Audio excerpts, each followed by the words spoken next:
Okay, we are now recording the session. We're going to have audio, video, I'm not quite sure about. I'm coming over a cold from being at the School Library Journal Summit in Nashville, Tennessee. So I'm a little under the weather. Melissa, who's in the group from Connecticut, she was there as well. I think we had an awesome time. And I was very interested to see that most of you are from public libraries. I'm a school librarian. So just to let you know, if you're tweeting, there's a hashtag. It's Library 2017 and Library Makerspaces. So if you'd like, you could share that out with your friends. Okay, and our founding partner is the SJSU School of Information, and additional sponsors are Follett, WizIQ, and BadgeList. And BadgeList is a really unique opportunity for you to earn badges for your professional development. So if you haven't signed up yet, try BadgeList, and you can earn a badge for your participation.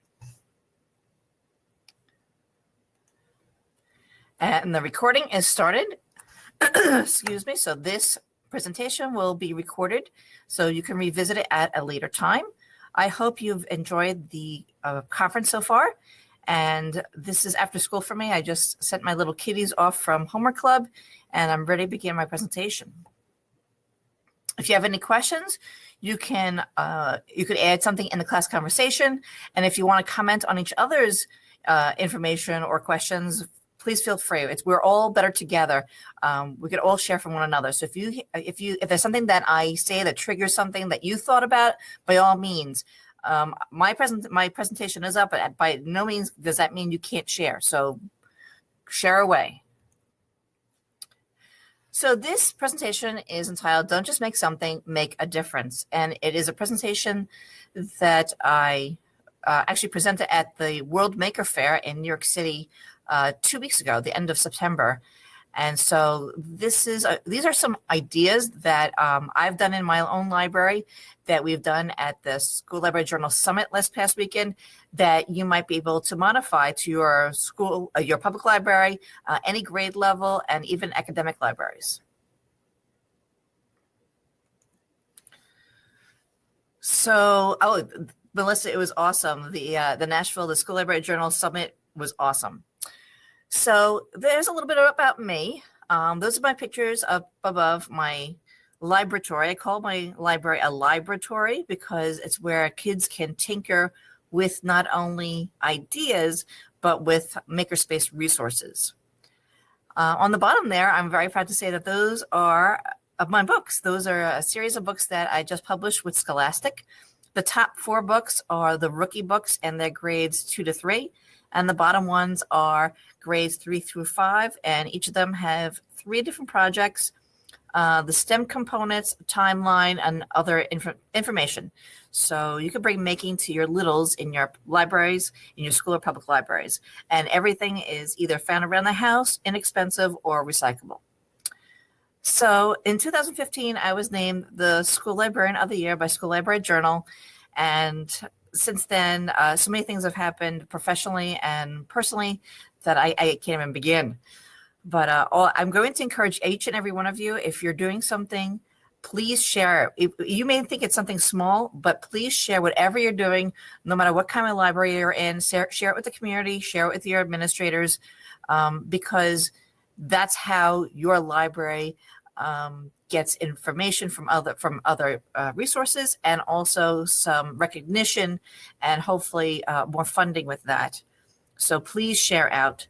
My @librarian is my handle, my Twitter handle, and librarian at yahoo.com.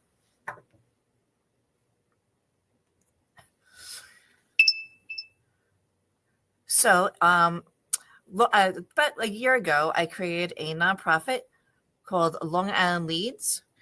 And through that nonprofit, we learn, educate, advocate, develop, and support STEAM education and the maker movement on Long Island, New York. And last year was our 3rd annual Slime Maker Expo, which stands for Students of Long Island Maker Expo. And we invite students from all over Long Island. Last year we had about 800 students from all over Long Island and their parents and family and friends. So it was awesome. It was almost like a maker fair, but it was a maker expo. And we are part also of the Nation of Makers, which is a national initiative, the Nation of Makers. So please become involved in your state, I guess, organization. And there is a Facebook group, which Melissa, I will put you in that group later on. It's a Nation of Makers. So really exciting things are happening all over the nation. We just need to come together, and libraries are the best places to do that. So why do we need to make a difference? Why maker spaces as places where you can help your patrons and your students make a difference? Well, from a middle school librarian point of view, our children need to feel that they make a difference. Seriously, this girl came in one day with that t-shirt on. I didn't even plan that. They need to feel that they need to make a difference. You know those students in your classroom, they won't do their homework, but they're always looking to help you to hand out papers or clean the desks, what have you. They need to feel a purpose. Everyone needs to feel a purpose, and helping others makes us really feel good about ourselves. When you find sometimes during people's very emotional times or crises that they're going through, you find that making something for someone else really helps you. So people who are going through a surgery, if they're going through a death in their family, if they're going through just tough times in general, sometimes getting out of your own comfort zone and actually using your hands to create something for someone else is actually helping us. So it's good therapy. It's good therapy to keep your hands busy and to get your mind off of things, especially when you're worried about something or anxious. And being a middle school librarian, a lot of our kids need somewhere to go where they feel accepted. So sometimes just the makerspace is a place for them as it's a very therapeutic thing for them to make something with their hands. It's also for empathy. When you create something for someone else, you start thinking about the other person. You start thinking about the user. You start thinking about the colors that they like, the hobbies that they have, their favorite movies. That creates empathy. And if we can empathize with our neighbor, then we can begin to empathize with a group of people, and our kids can empathize even with kids all over the country. It also helps with unity. Kids need a purpose, but they need sometimes a purpose together. So when they're working together to do something and they're united for a good cause, then that's a great thing. So one day, you see this, a heart, it's made of hot glue. I found it on my desk. A student just took some hot glue and they let it cool down and they wrote my name on it. They knew I love purple, and that was on my desk. It may have been just hot glue, but for me, it was something very, very special because they took the time to make something for them. This is Jason here, and we were doing binary bracelets in the library one day, and he started using a lanyard and just making a bracelet of different colors and not really using the code. And I said, well, Jason, what are you making? He said, Mrs. Holzweiss, my grandmother's in the hospital. She just had she had a kidney stone. And so I'm making this bracelet for her because these are her favorite colors. So it was just nonchalantly, he just started picking up the beads and making his own bracelet for his grandmother. And I thought that was really the nicest thing ever. Little kids do that all the time. Big kids want to do that too. They just have to have the time and the resources. A really great thing to have in your library is a button maker. You could do so many things with a button maker. So, the kids can create their own their own causes. They can create their own little business. They can create buttons for themselves and their families. So I highly recommend a button maker. If you have nothing else that you're going to create to make a difference with, a button maker will take you very, very far. So this is a really wonderful button maker, and the kids can use it very easily on their own. The company of this button maker is called Tetra, T-E-C-R-E. I highly recommend to go with a really good, strong button maker because the kids will love using it. So this is my library. So you don't have to have a full maker space. You don't have to have a full area. You can create, like I did here, a kids kindness cart. And you can just every week or two put different things on the cart for them to do. Here's another cart that we created during Christmas time, and we called it the Giving Tree. So you can have a thematic maker space for making a difference, or just by the circulation counter you could put something, or put it on a cart. Don't think, well, I don't have a full maker space, I can't do this. Here's just a simple cart that you can create your mobile maker space for making a difference. So I'm going to give you some low cost, easy ideas for your kids, your patrons, to make a difference in your library, in your classroom, in your museum, wherever you work. Number one, sending smiles to SIS. This is a wonderful organization created by two sisters, and when you email them, sending smiles to SIS, they send you as many as you like. They send you as many postcards, and they are already written. They says, I'm a smile maker, and you just have your patrons or your students write a little joke or draw something. Just please refrain from having them write things like, get well soon, because actually these cards will go to sick children. So this organization sends you the cards, they mail them to you, and then when you're finished, you put them in their prepaid postage envelope and you mail them back. So it costs you absolutely nothing. You can use Sharpie markers, you can use crayons, and you can just have it at your circulation counter, and kids can pick up a card, fill it out for a child, and you collect them, put them in an envelope. So sending smiles to SIS, very simple, but how wonderful is that? Each year, my students participate in the Macy's Make-A-Wish letter writing campaign. We've been doing this, I guess, for about 12 years now, and this is the last stack of letters. So the kids write letters when they come to the library, but they also write them in their homerooms. And every year they donate the letters, and they can bring them to me to the library, and I bring them to the local Macy's with my own children, and we take pictures.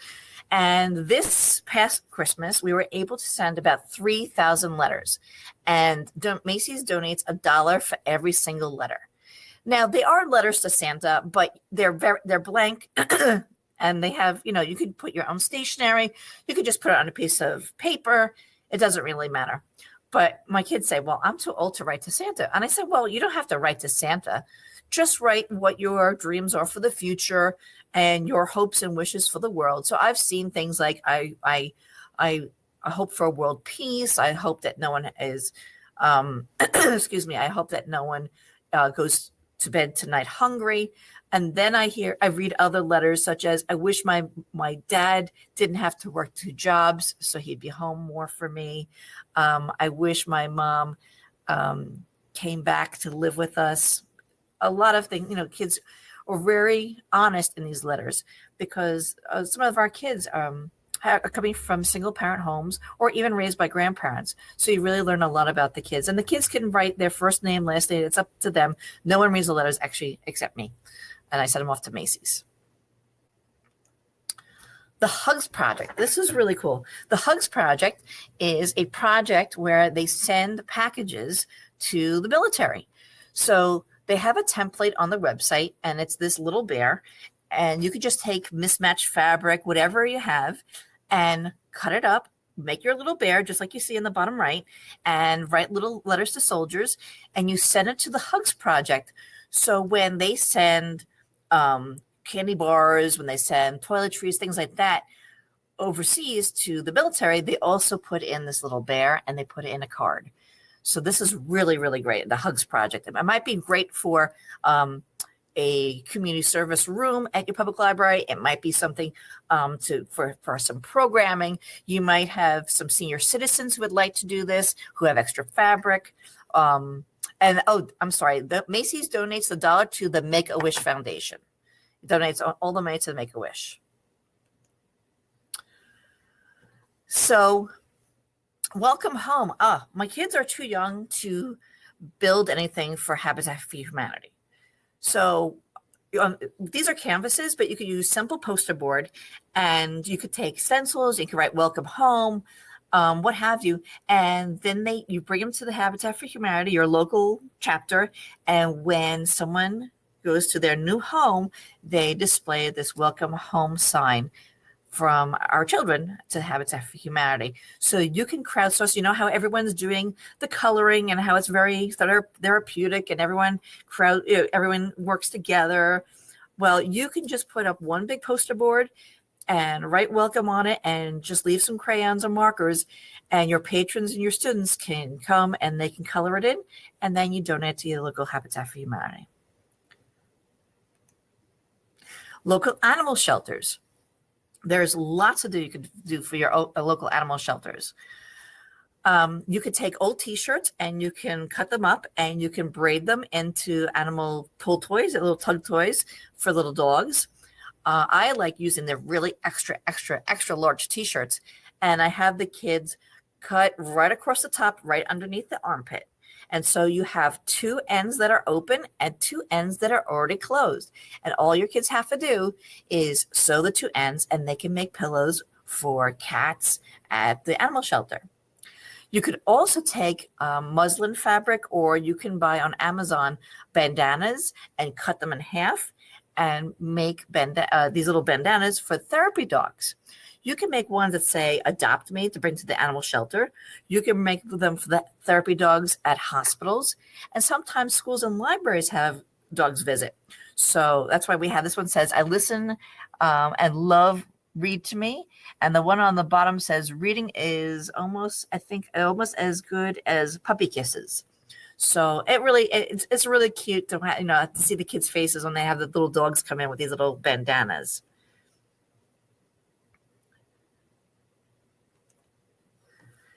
Okay, just want to make sure everyone can hear me. Everyone's good. Someone says that there's a bad connection. Just want to make sure everyone, if you just say yes, I'll know that everything's good. Okay, for the most part, we're good. Okay. Project Linus donates blankets for babies and teenagers, little kids. So Project Linus is named after Linus from Peanuts, who always carried around his blanket.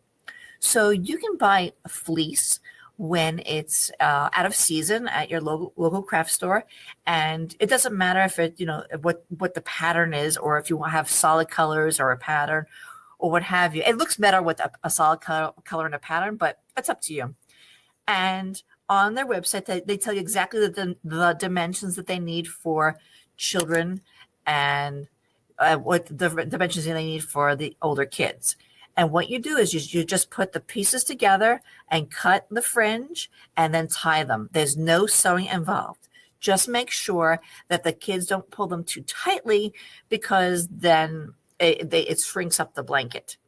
So that's my mom on the bottom right. She donated some fleece for our expo, and these are some girls who came to the library and they made some. These kids in the picture are actually English language learners. So a lot of these activities don't require language. They don't require kids to understand the meaning of the conversation. So these are really great ideas for special education children, for English language learners, and it helps kids with improve their dexterity. Great for occupational therapy. So these ideas not only make a difference for other people, but they do make a difference in the lives of the people who are creating them. Local Ronald McDonald house. So that's a picture of my colleague and I taking some kids to the local Ronald McDonald house. So we had a little drive where we collected some toiletries, some cleaning supplies. We have our technology class has an after-school toy building club. So on the bottom, like around here, you'll see that there are some wooden toys. So they gave us some of the wooden toys and we brought them with us. And then I crocheted these hats. So crocheting and knitting are really great ideas. Sometimes they have boxes in Michael's or at the local library where you can just crochet or knit a square and then put that in there, and then they put them together. So I really love doing things for the local Ronald McDonald house. Pillowcase dresses are really great. If you have kids who sew. We have small little sewing machines, or even you could hand stitch. Kids can take pillowcases, and it doesn't take much sewing to cut the top, make a little hem, and then put some ribbon through, and they can create these pillowcases to send to kids in third world countries. Okay, there is no video for this session because I'm not really feeling well, so I didn't want to have my face on the video. So we have some slides. The sewing machines I got from Amazon. I forgot what the company was, but they are about $70, and they come in a variety of colors. This is a friend of mine, Donna Rosenblum, and she has her organization called Reason to Smile. And she is actually the head of the Nassau BOCES on Long Island, and she used to be a school librarian and previously a social studies teacher. And she does a lot of great things to help people and community service. In fact, she's done St. Baldrick's a few times. She actually has shaved her head a few times for the cancer survivors. So this is her organization, Reason to Smile, and they help kids. And so those are bracelets that kids have made. They're beads made out of paper. So whether you choose this organization or any other organization, there are ways that kids can make things to sell them and raise money, even for the hurricane victims, all sorts of things. It doesn't have to be overseas. You can find an organization that's in the United States, or even a local organization in your town. LimForge is an organization where you can use your 3D printer, and they give you the files. You can go on the website, they give you the files, and you download the files, and you can 3D print hands. Some of these hands they send to actual people to use, and some of the hands they use as demonstrations. So that's my daughter at the local Barnes & Noble learning about the prosthetic hands from our local librarian, Ellen Druda. It was actually called Enable, E-N-A-B-L-E, but now it's called LimForge. So if you're high tech and wondering, well, what can I do with a 3D printer? 3D printing prosthetic hands is the way to go. Kindness rocks. Well, we have rocks that the kids. I personally made any of the 3D hands. I have not made any of the 3D hands, but this 3D hand here was made by one of my students when he was 6th grade last year. He's very precocious and he's very into technology. So he printed out the pieces at school and he took it home to work on. So I know that it does take some dexterity and some work to do, but I know a 6th grader has done it. So kindness rocks, you can buy rocks at the local, Home Depot or landscaping, or you could even, if you live by an area, by the ocean, you could find some really nice rocks, and even shells might even work. And you just paint the rocks and you can leave them wherever you like. There are Facebook pages, there are websites, but if you like, this right here is called Flipgrid, and it's a place where we record videos. So if you go to this Flipgrid, you'll see the videos that I recorded when I left my kindness rocks. And you'll see here that they have a Twitter, and then they have Twitter here, and a handle, and they also have Facebook group. But if you'd like to see some of my videos, this is the Flipgrid.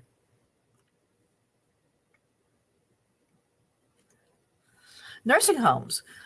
What can you do for people in nursing homes? Well, this is Damie here. She decides to make a pop-up card. This was a recycled Christmas card. She used some popsicle sticks. She decorated it with glitter, and she actually made it pop.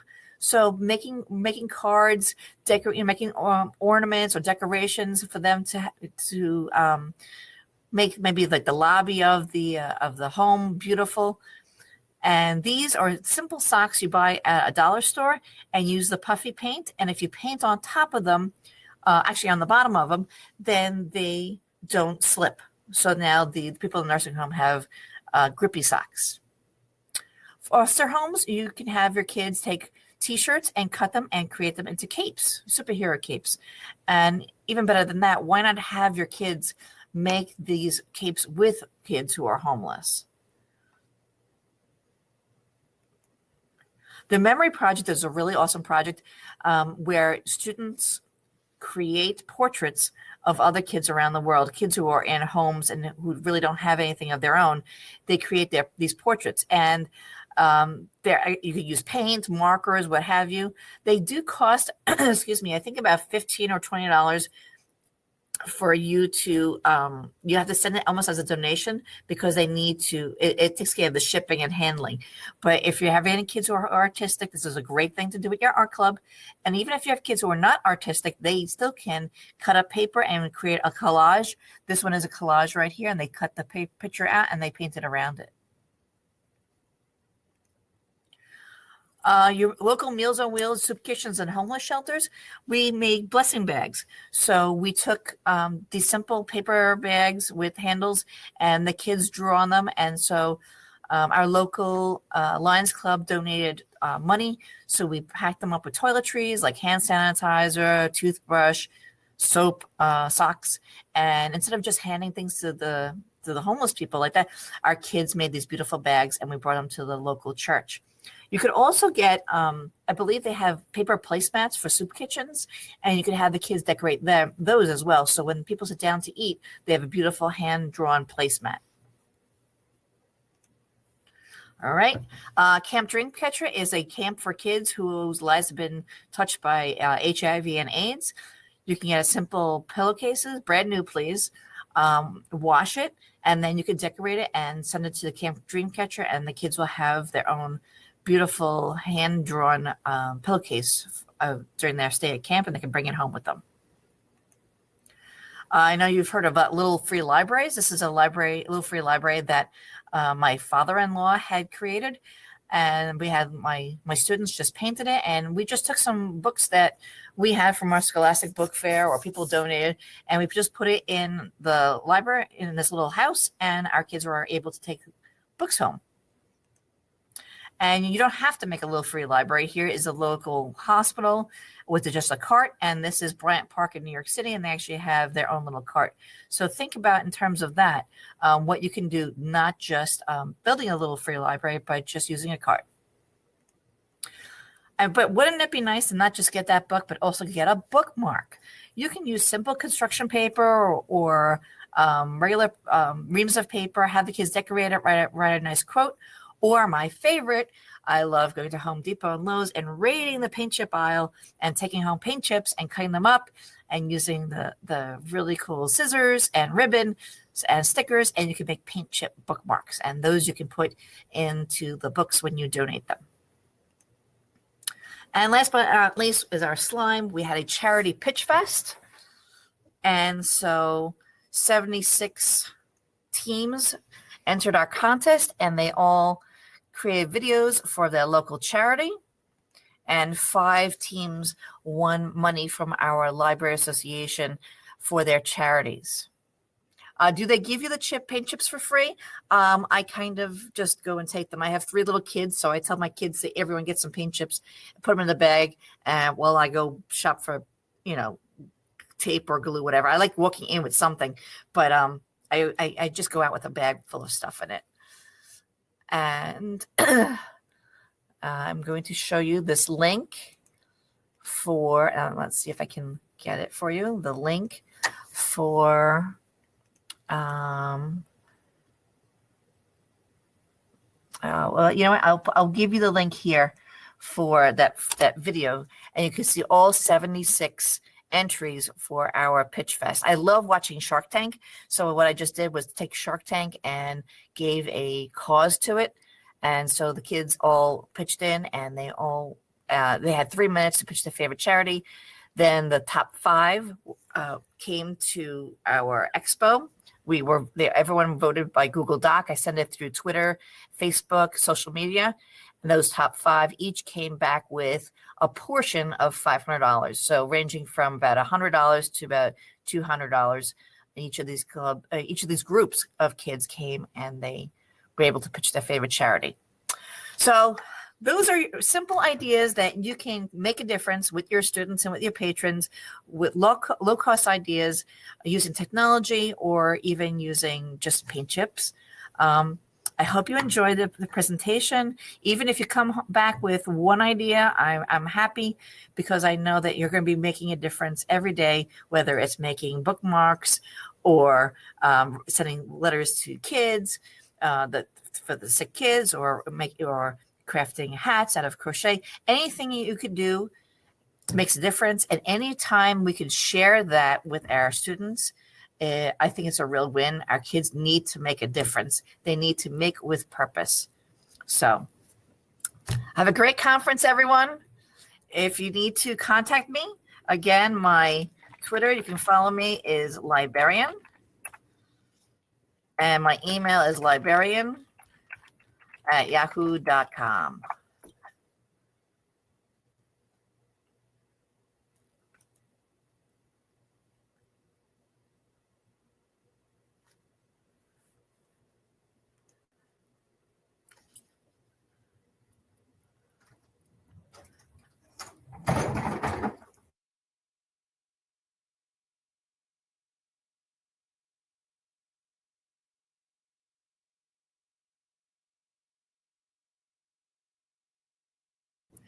Bye, everyone. Go make a difference. I'm in Long Island, New York. I work at Bayshore Middle School.